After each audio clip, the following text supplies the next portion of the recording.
Pulang cake naman tayo for today's video. Mga mi, tara na G! Iba talaga ang nagagawa kapag in love ka, no? Meron kasing nag-inquire sa page ko ng ganitong design ng cakes. As in, ganito siya, same na design ng cake. Tapos, nung sinend ko yung price list sa customer, hindi na siya nag-reply. So, ayun nga, naisip ko na siguro na mahalan siya or baka may nakita siya na ibang baker na nag-o-offer ng mas murang presyo or mas malapit sa kanya. So, hinayaan ko na lang. Tapos, kinagabihan, meron ulit nag-inquire sa akin, pero this time, lalaki naman siya. And then, ayun nga, sinend niya yung design. Pagkakita ko, parehong-pareho siya doon sa design na in-inquire sa akin nung babae nung umaga the same day. So, napaisip ako. So, sabi ko, ganito ba kaganda tong cake na ito para at the same time or at the same day, merong mga customers na nag-i-inquire. Hindi naman Valentine's Day no mga time na to. Tapos, ayun, nung nag-uusap na kami ni customer, nagtatransact na kami, nagtatanungan na kung kailan, may mga alterations, ganyan. Nabanggit niya na nasa ibang bansa pala siya. So, nasa USA siya and balak niya na i-surprise yung girlfriend niya. At sabi niya na sa akin na etong design na ito ay yung pinaka-favorite daw ng girlfriend niya. Birthday yata ng girlfriend niya. So, gusto niyang i-surprise.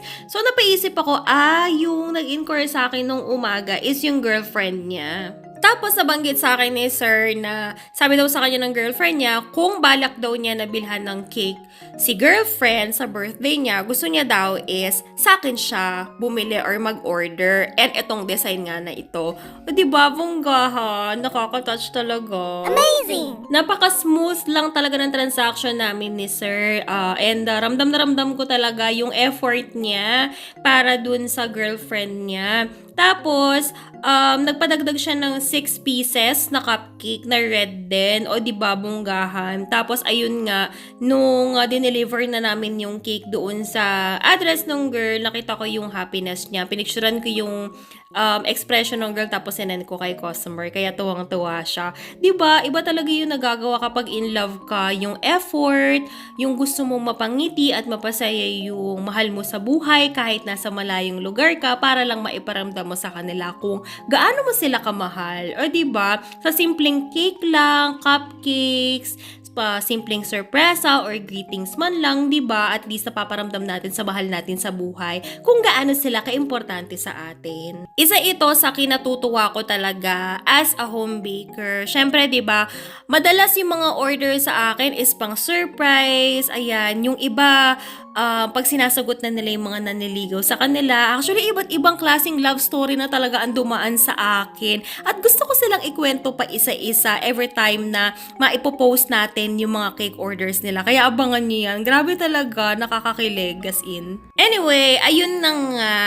Kung gusto ninyong malaman kung paano natin napared ng ganito ang color ng cake natin, meron tayong separate video tutorial na naipost na natin dati. Pero, ilalagay ko na lang din yung link na yon sa comment section para naman makita ninyo.